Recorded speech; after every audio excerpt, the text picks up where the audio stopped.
Martin Luther King said, I have a dream. Barack Obama said, change, yes we can. And I, George Weah, said, power to the people. Yes, we must. We must build a noble palace of free Liberia where all her children may live. Amanda, where to? Maibuye, in Liberia, Maibuye.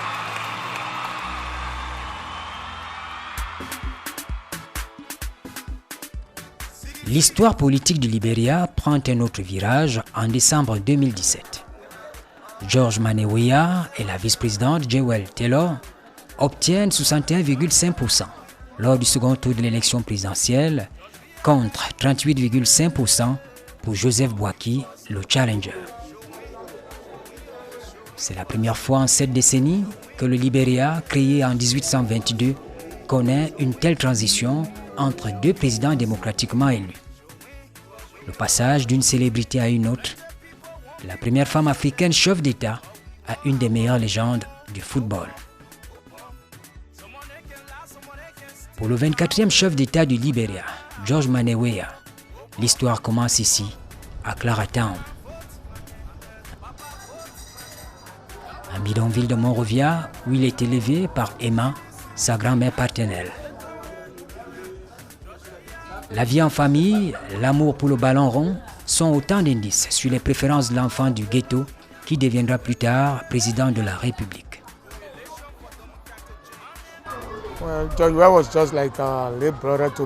George Weah était comme un petit frère à moi. Pour vous dire, quand il a l'information d'aller signer son contrat de footballeur au Cameroun, en tant que grand frère, il a demandé mon avis. C'est moi qui suis allé négocier auprès de sa grand-mère qui avait des doutes sur ce voyage. Elle se disait qu'en partant, Weah n'allait plus revenir. 2 semaines après, il est revenu me dire qu'il a signé un contrat de $30,000. Je savais que Weah serait un grand homme. Tout le monde l'adorait, tout le monde l'aimait. Quand Weah jouait localement au football, il n'achevait jamais les 90 minutes. Il jouait toujours une mi-temps et le jeu changeait de nature dès son entrée sur le terrain. Nous faisions des choses ensemble. Il avait une préférence pour les fruits et le manioc.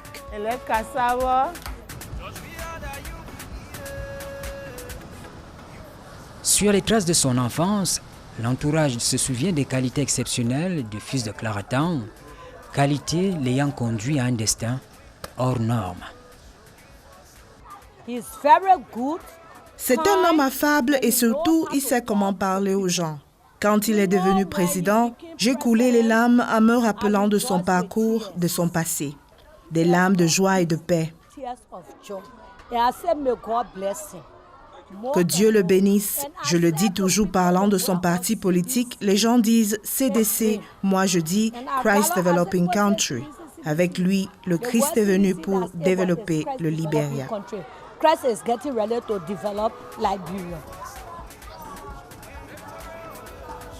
Pour marquer l'attachement à Claratown, la Fondation George Weah a réhabilité cette école en l'an 2000. Quelques mois après, elle est retrocédée à la communauté de Gibraltar.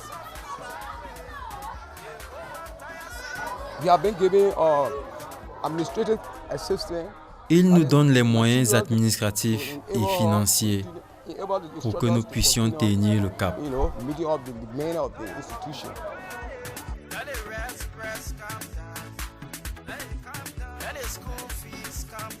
L'étoile du football africain décolle véritablement lorsqu'à 22 ans, George Weah quitte le championnat local pour se retrouver au Cameroun, dans le Tonnerre Kalara Club. Là, précisément, s'ouvrent les portes du football professionnel. Dès le premier entraînement, j'ai été ébloui par son talent. Et lui, il venait me voir tous les jours en me disant « il faut m'aider, j'ai envie d'aller jouer en Europe, je voudrais bien aller en France ». Et donc au bout de quelques jours, j'ai appelé Arsène Wenger et Henri Bioqueri pour leur dire qu'il y avait un joueur qui avait un talent incroyable.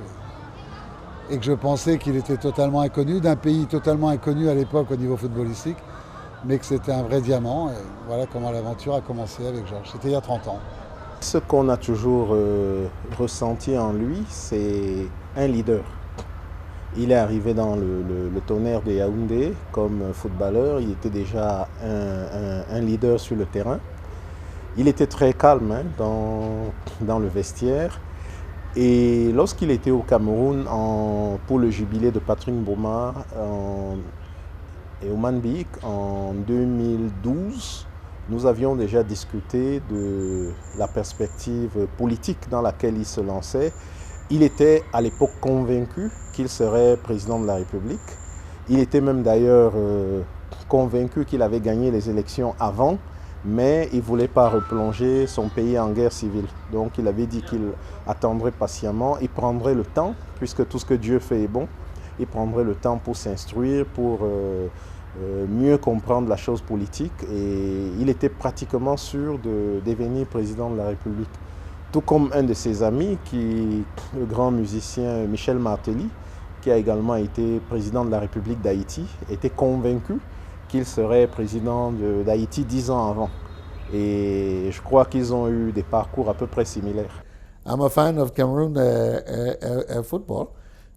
Je suis un fan du football camerounais. Nous aimerions voir se développer une coopération étroite entre le Cameroun et le Libéria dans divers domaines, dont le football. Vous avez un système agricole structuré. Votre bilinguisme est un atout sur le plan international. Vous avez de meilleurs programmes sur la décentralisation.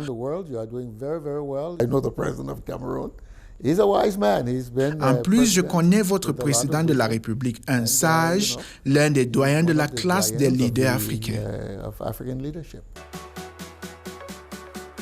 Le Cameroun offre finalement à George Weah la possibilité de s'ouvrir au football mondial. En 1995, il remporte le trophée du Ballon d'Or africain, meilleur joueur d'Europe et joueur FIFA de l'année. D'où le glissement vers la vie politique quelques années plus tard. Tout le monde parle de ses qualités de puissance, de vitesse, de détente et tout, mais il a une qualité dont personne ne parle jamais, c'est l'endurance. Parce que c'était quand même la 3e fois qu'il était candidat. Donc il s'est préparé depuis longtemps, il est retourné à l'université pour être encore plus costaud sur des problèmes importants quand on accède à la présidence.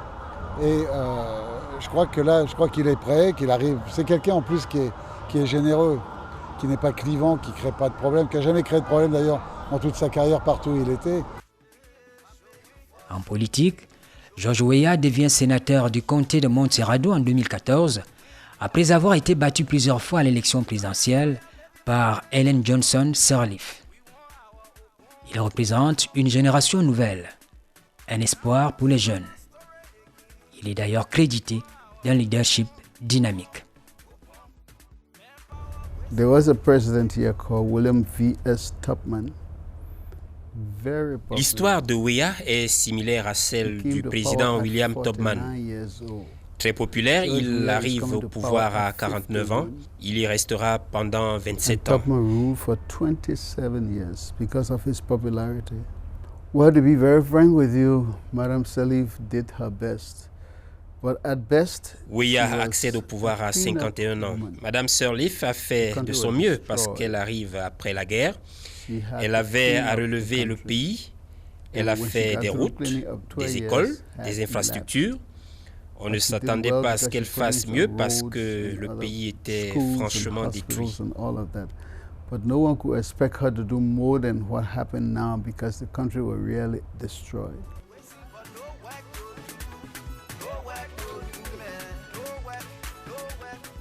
La guerre civile a créé une période d'instabilité institutionnelle au Libéria entre 1983 et 2006. Les traces des combats entre les factions armées rivales sont encore visibles à Monrovia.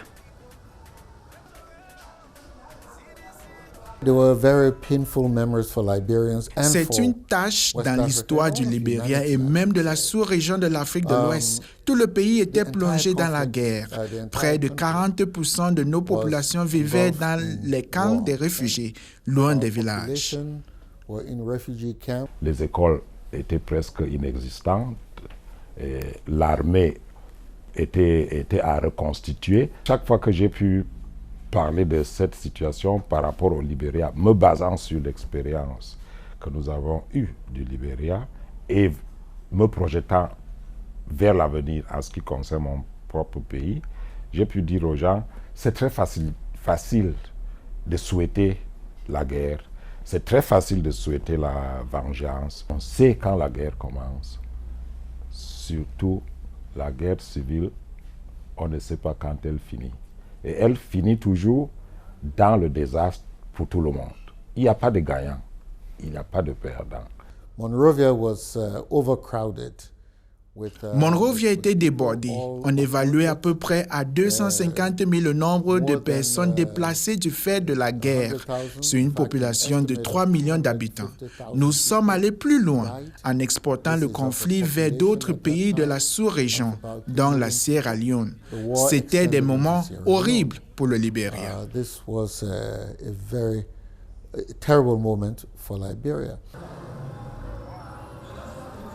George Manneh Weah, membre de l'ethnie Kro, est le deuxième président après Samuel Doe, n'appartenant pas à l'élite politique constituée de Congo, les descendants d'esclaves afro-américains. Pendant la période trouble, il a joué le rôle d'ambassadeur de bons offices, ce qui lui a donné quelques ficelles dans le jeu des alliances en politique. Deux groupes ethniques. D'un côté, vous avez les Yakuba, qu'ils appellent les Guillots ici, et de l'autre côté, vous avez les Krouan. Et de l'autre côté, en Côte d'Ivoire, ils sont appelés les Guérés. Et donc, c'est ces deux frères-là qui étaient en confrontation. Et il y a eu effusion de sang. Doe était un Krouan. Et donc, Prince Johnson, lors des premières heures de la guerre civile qui a déchiré le pays, Prince Johnson est celui-là qui a tué Doe. Et depuis lors, la haine vraiment est restée dans le cœur des Krouan. Et la dernière fois, il y a eu des accolades qui se sont passées à Grand Gilet, dans le fief des Krouan. Et donc, voilà une barrière que Weah a brisée. During my tenure as interim president, comme président intérimaire, à l'époque, nous l'avions invité à être ambassadeur de bon office entre les Libériens déchirés par la guerre, au creux de leur histoire, plongés dans le coffre et la souffrance. Il est allé à travers le monde porter ce titre et le message de la paix. Plus tard, il a créé un parti politique. Il s'est présenté à l'élection présidentielle de 2005 jusqu'au second tour et depuis lors, il s'est constitué un capital de confiance, devenait un acteur incontournable du jeu politique au centre des alliances politiques, ça et là. Il ne s'est pas présenté comme candidat à l'élection présidentielle en 2011. Il était plutôt dans un ticket comme candidat à la vice-présidence jusqu'au second tour. Mais une fois en IR, il n'a pas franchi le cap. Maintenant, je pense qu'il est pétri d'expérience dans le jeu des alliances politiques.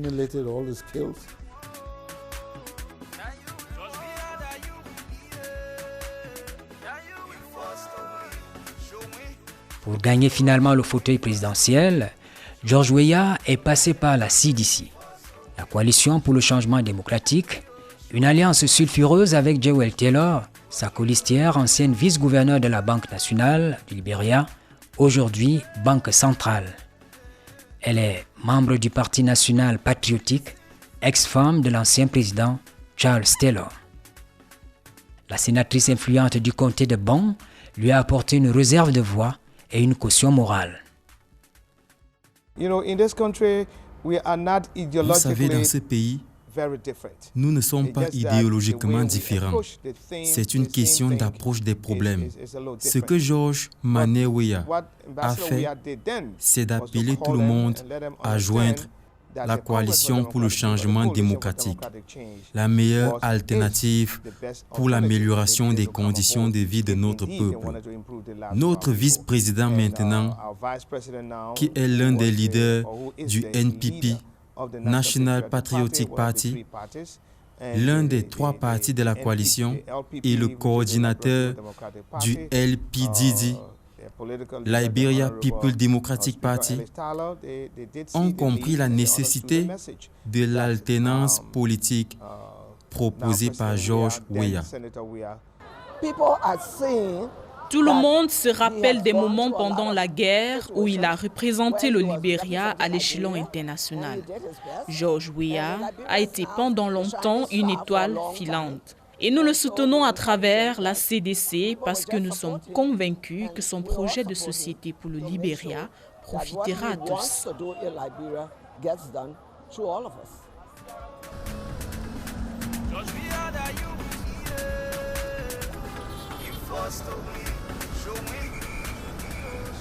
Au lendemain du scrutin présidentiel du 28 décembre 2017, les Libériens et les étrangers vivant au Libéria ont poussé un ouf de soulagement.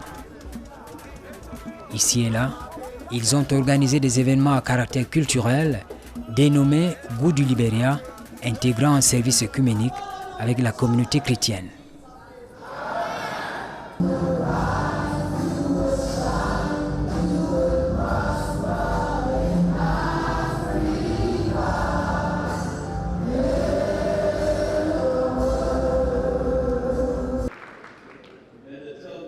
Une communion avec la classe politique, le peuple en chant et en prière qui traduit la volonté des nouvelles autorités du Libéria de confier le mandat à l'Éternel, surtout dans le processus de consolidation de la paix dans ce pays de l'Afrique de l'Ouest.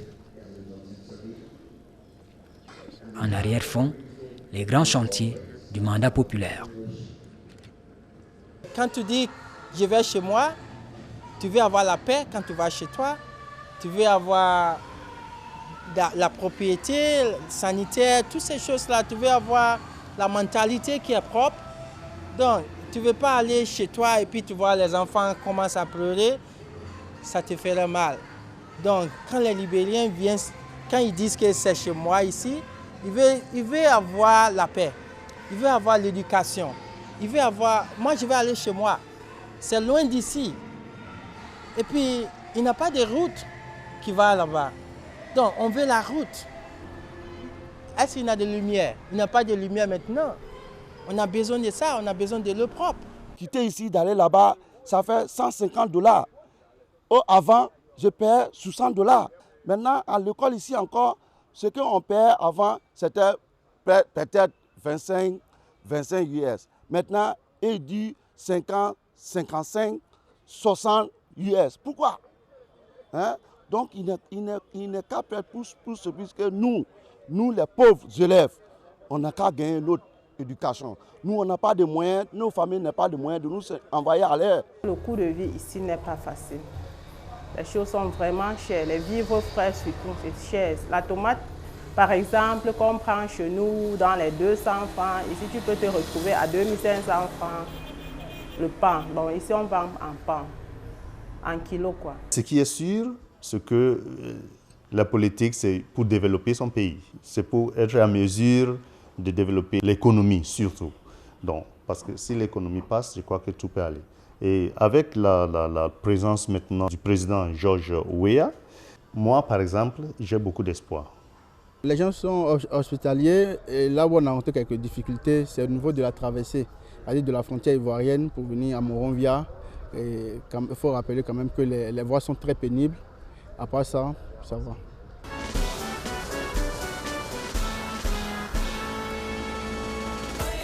Pénesville, aux abords du complexe sportif Samuel Doe. Quelques heures avant la cérémonie d'investiture du président élu, George Manneh Weah et la vice-présidente Jewel Taylor. Une fois encore, la popularité du successeur d'Ellen Johnson Sirleaf est appréciée à sa juste valeur.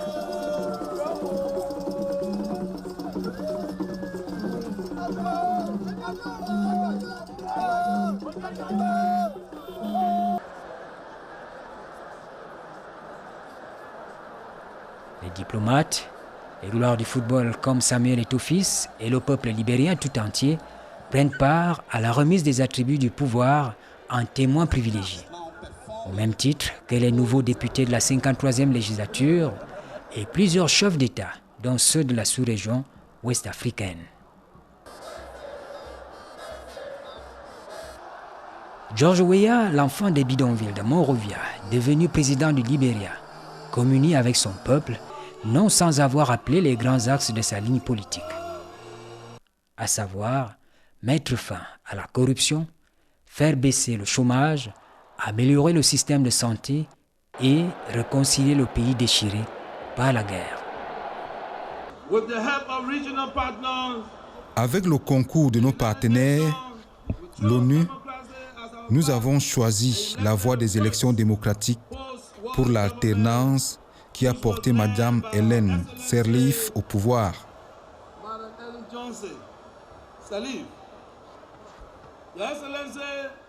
Excellence, je vous remercie d'avoir posé les jalons de l'édifice à partir duquel nous pouvons faire avancer le pays dans la paix et vers le progrès social.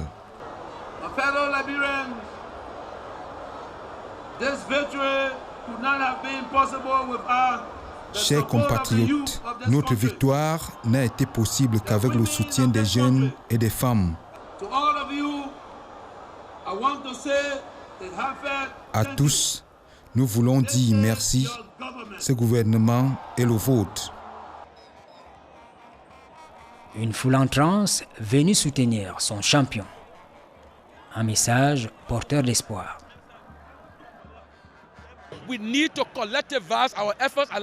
Nous avons intérêt à nous aligner derrière la vision de notre leader portée par son parti.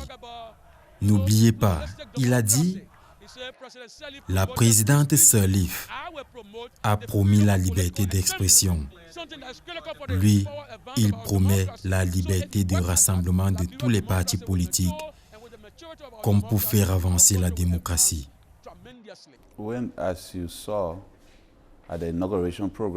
Quand on a vu ce qui s'est passé le jour de la prestation de serment, les Libériens ont commencé à arriver au stade à 2 heures du matin.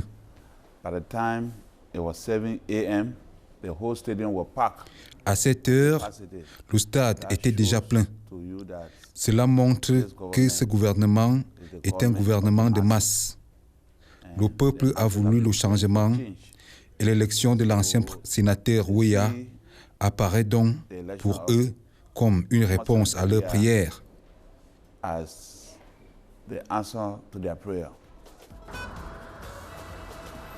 priorité, c'est le relèvement de la situation économique en déclin. Le taux d'exploitation est faible. Il faut augmenter le niveau de la production interne à partir des ressources naturelles en apportant de la valeur ajoutée à l'économie nationale. Il en faut davantage pour la production agricole pour garantir la sécurité alimentaire.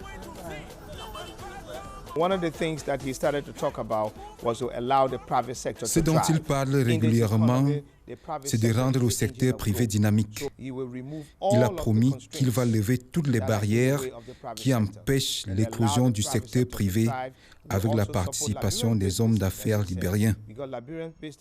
Il est inimaginable que les Libériens soient de simples spectateurs dans le développement de l'économie nationale. Le président l'a dit et nous pensons qu'il va le faire. Il va créer un environnement favorable aux investissements du secteur privé. Il y aura un programme gouvernemental pour soutenir les hommes d'affaires libériens qui doivent porter le changement économique.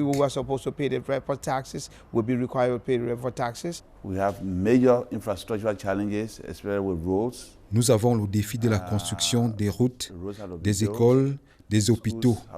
Cela demande des moyens financiers colossaux. Nous attendons beaucoup de la communauté internationale. L'accent doit être mis sur l'agriculture au lieu de compter seulement sur les industries extractives.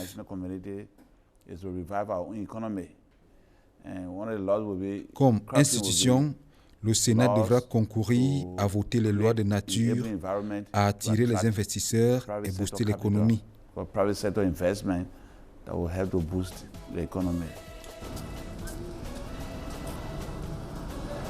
On n'a pas pensé toutes les plaies au Libéria. Certaines sont encore ouvertes. Mais il y a des actions qui sont engagées, par exemple le travail fait par la commission Vérité et Réconciliation. Dans ce pays, on a opté pour le rétablissement de la vérité historique avec au bout du compte la réparation des dommages physiques, corporels et matériels à travers des tenues de palabres au cours desquelles les communautés se parlent en se regardant droit dans les yeux.